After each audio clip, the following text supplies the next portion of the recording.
Shamarka fuunee kabajamtoota daawwattoota keenya akkam jirtu nagaa keessanii nu nagaa keenya armoo viidiyoo biraatiin walitti deebinee jirra. Innaa viidiyochis maalidha yoo jettanii aniif ibsaanii suuqii baanee jirra. Suuqii baanee waan ta'e bituudhaaf jechuudha. Ibsaan birrii qabatee jira. Innaa maaliif biraantii irratti dalagu kan jedhu yaadi wayinaa dhufee yaada sanas viidiyoo keessatti argitee yaada.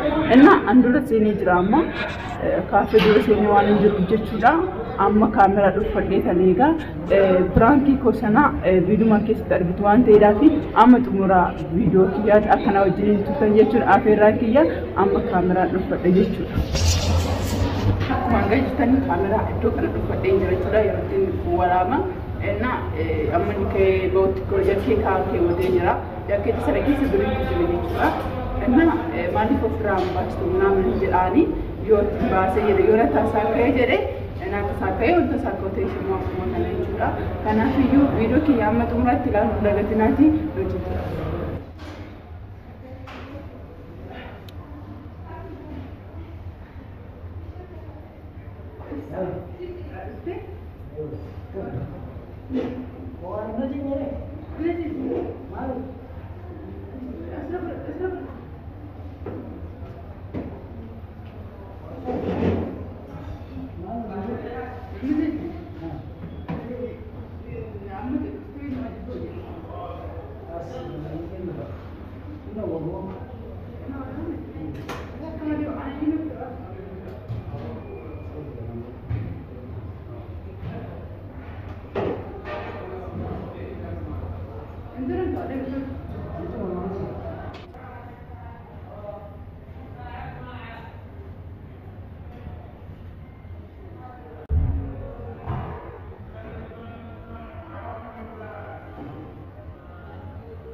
Anna kabajamtu tadawwattoota keenya kunoo viidiyoon kiyya piraankiin keenya kana fakkaata aarii onneen illee dhaabbate doolaara 300 gatee isa tangaladee bu'aa ture. Anna bakka adii sanatti bitee amma maafura maafura. Na rifachistee warri fadheer. Bakka rifate bakka hunduma rifata gaafa keessi piraankii ta'u. Ifa manaa godhe. Argite. Kabajamtu tadawwattoota keenya viidiyoon kiyya kana fakkaata waan wajjiniin turtaniif guddaa galatoomaa isiniin jecha amma viidiyoo biraa wal fideemnus nagaan nu tura.